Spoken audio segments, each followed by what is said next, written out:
ዛራና ታማኝ እንግዲህ ባልና ሚስት ናቸው።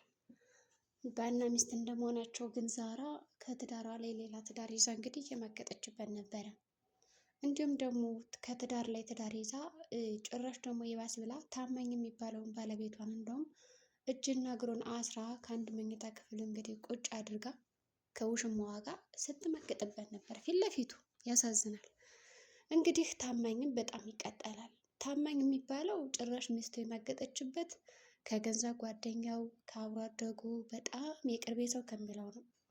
እናም እንግዲህ ታማኝ ሚስቱ የምታደርገውን የክፋት ስራና ተንኮል አይቶ ነገሩን በዝምታ ለማስተናገድ ቢፈልግም እነሱ ግን አልፈቀዱለትም።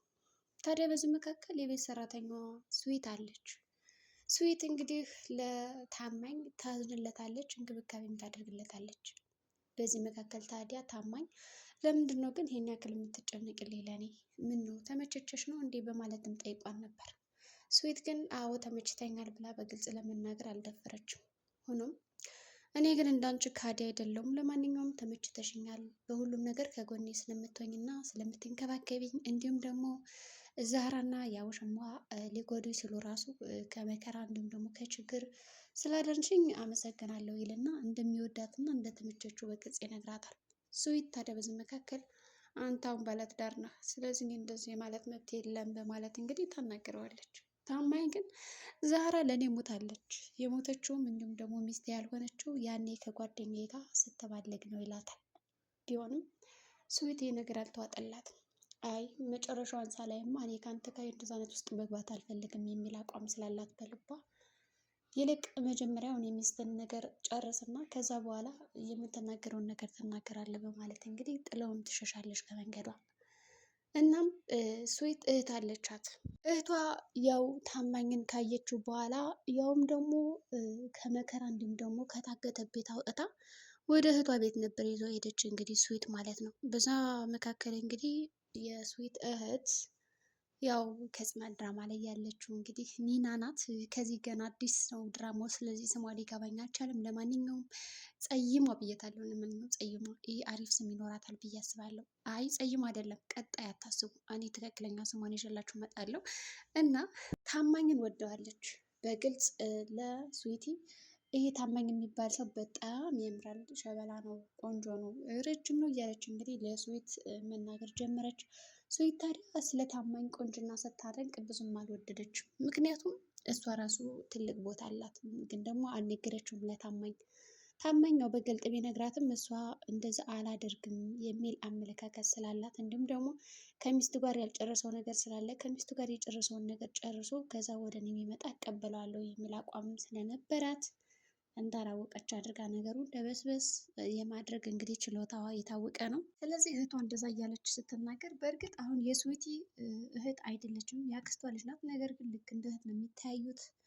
እዛ እንግዲህ ዛህራን አግቷት በነበረበት ሰዓት እንግዲህ ባለቤቷ ታማኝ እንደ አጋጣሚ እንግዲህ ወደ ክፍል ስገባ የስዊቲ እህት ወይም ደግሞ ያክስቷ ልጅ የሆነችው ዛህራ ታግታ ታያታለች። ማነሽ አንቺ ምንድነሽ ደግሞ ከቤቴ ውስጥ እዚህ የታገትሽው በማለት ትጠይቃታለች። እንግዲህ ዛህራ ነገሩን ቅልብስ አድርጋ በተቃራኒው አድርጋ እንግዲህ ለስዊት ያክስት ልጅ ትነግራታለች። የነገረቻት ምንድን ነው ያቺ ስዊት የምትባለው የቤት ሰራተኛ የነበረች ታዲያ ከባሌ ጋር ከአንድ መኝታ ክፍል ተኝተው አገኘኋቸው፣ ማገጠችብኝ፣ ባሌን አማለለችብኝ። ከዛም በኋላ እኔ ስላየኋቸው እንደዚህ አምጣው እዚህ ክፍል አሰሩኝ ለሁለት ትላታለች። ይህንን የሰማች እንግዲህ ያክስት ልጅ እንዴ በቤቴማ እንደዚህ አይነት ወንጀልና ጥቃት ሲካሄድማ ቆሜ አላይም። ስለዚህ የሆነ ነገር ማድረግ አለብኝ። እኔ በቤቴ ወንጀለኛን አላስተባብርም፣ አላስተናግድም የሚል ግምትም ስላላት እሺ ንገረኝ የምታውቂውን ነገር ትልና ስለ እህቷ እያንዳንዱ ነገረቻት። በእርግጥ እዚህ ጋር ዛራ የነገረቻት እያንዳንዱ ሙሉ ለሙሉ ውሸት ነው። ምክንያቱም ስዊቲ ከታማኝ ጋር አብራ አልተኛችም። እንደውም በተቃራኒው የራሷን ጥፋት ነው እንግዲህ ወደ ሌላ እየለከከችባት። ስዊቲ ባሏ እንደቀማቻት አድርጋ እንዲሁም እንደማገጠችባት እውነቱን ሲያውቁባቸው ግን ለማንም ሰው ትናገርብናለች ብለው ከዚህ ክፍል አምጠው አሰሩኝ፣ አገቱኝ እና እባክሽ እርጅኝ ከዚህ ቦታ አስፈቺ ነው እንግዲህ ያለቻት ያችን እህት ተብዬዋ። እውነት ከሆነ በእርግጥ ስዊት ይህንን ነገር አታደርግም፣ ግን ደግሞ የኔ እህት በጣም መልካም በጣም አስተዋይ ስለሆነች ይህንን ነገር ታደርጋለች ብዬ እኔ አልጠብቅም። ቢሆንም ግን እዚህ ቤት ማስወጣት አለብኝ ትልና ለራሷ ቃል ትገባለች። እንደምንም አድርጋ ስለ ሰዊት የተነገራትን ነገር በአንደበቷ ይዛ ከዛ ይህ ታማኝ የሚባለውማ የእውነት እንደዚህ አይነት ነገር ፈጽሞ ከሆነ ለእኔ ነው መሆን ያለበት እንጂ ለማንም ሴት መሆን የለበትም። በዛ ላይ ከሚስቱም እኔም በጣም ቆንጅዬ ነች ከስዊትም እበልጣለሁ የሚል ምልከታም አላት እና ትፈታታለች። ነገር ግን ስትፈታት ማንም ሰው እንዳስመለጣት ሳይታወቅባት አድርጋ እኔ ችግር የለውም እፈታሻለሁ፣ ነገር ግን እኔ አላውቅሽም አላየሽኝም የሚል ድምዳሜም ደርሰው በድብቅ እንድታስወጣት እና ከዛ ቤት ነገሮች እንድታከታትልላት አድርጋ ነበር ያስወጣቻት። ከወጣችም በኋላ ስዊቲና ታማኝ ቦክ ቆይተው እንግዲህ ያው እየፈለጓትም ስለነበረ ዛህራን እናም ደግሞ ቤቱን ዘግተውባት ስለነበረ ወዴትም አትሄድም ብለው አስበው ስለነበር ሲመለሱ የለችም። ታዲያ በመንገዷ እንግዲህ ዛህራ ስታመልጥ እየተከታተላት ስለነበረ ታማኝ እባክህ አድነኝ ብላ ሳሚ ከሚባል ዱርዬ ጋር ሄዳ ጥምጥም ትላለች። ይህ ሳሚ የተባለው ዱርዬ እንግዲህ እኔ ብር ከከፈልሽኝ ችግር የለውም ልደብቅሽ እችላለሁ በማለትም ዛህራን ለማናገር ቢሞክር ዛህራ ደግሞ ምንም አይነት ሳንቲም ሆነ ገንዘብ የለኝም ይልቅ ደብቀኝ ትልና የተወሰነ ከደበቃትም በኋላ ይሸሻል ማለት ነው። ብር አምጪ ብሏት ነበር ግን እሷ ምንም ብር ስለሌላት እሺ ብላ እንደምንም ብላ ለጊዜው ካመለጠች በኋላ የለኝም ትለዋለች። ሰተት ብሎ ወደ ቤቷ ነበር የመጣው። እነ ታማኝም ወደ ቤት ሲገቡ አላገኟትም የታገተችው። የት ናት ስትባል እንግዲህ ይቺ ያክስት ልጅ ተብዬዋ አላውቅም የሆነ ሰው ገፍትሮኝ ወጣ ብቻ ማን እንደሆነ አላየሁትም። ለማንኛውም እስኪ ከክፍል ግቡና ምን እንደተፈጠረ ይገባችኋል ትላቸዋለች።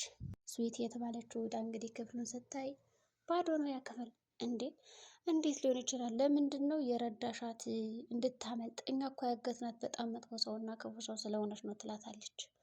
ተይ እንጂ በራሴ ቤትማ እንደዚ አይነት ወንጀል ሲፈጸምብኝ ዝም ብዬ አላይም። የፈለጋችሁን ነገር ማድረግ ትችላላችሁ፣ ነገር ግን ከእኔ ቤት ሳይሆን ከራሳችሁ ቤት ሄዳችሁ እንደፈለጋችሁ ሆኑ እንጂ እኔ በህይወት እያለሁና ከራሴ ቤት ወይም ደግሞ ይህንን ነገር ስትፈጽሙ ዝም ብዬ አላያችሁም። እንዴት የራሳችሁ ጉዳይ፣ የምታደርጉትን ነገር አድርጉ እና አሁን ልጅቷን ከፈለጋችኋት ሂዱና ራሱ የምትፈልጉትን ነገር አድርጉ ትላታለች።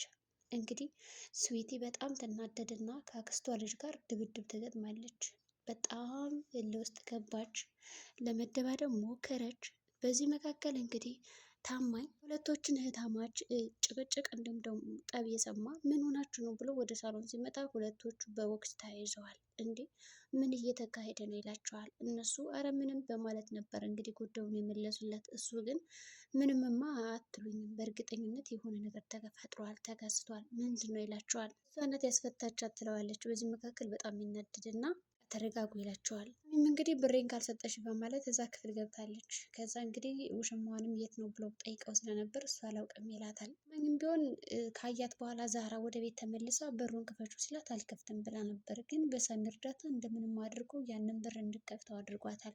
ዛህራ መጨረሻ ምን ሊሆን ይችላል? በአንድ በኩል ሳሚ ብር አምጪላታል፣ በሌላ በኩል ደግሞ ታማኝ ያስጨንቃታል። የዚህ ሴት መጨረሻ ምን ሊሆን ይችላል?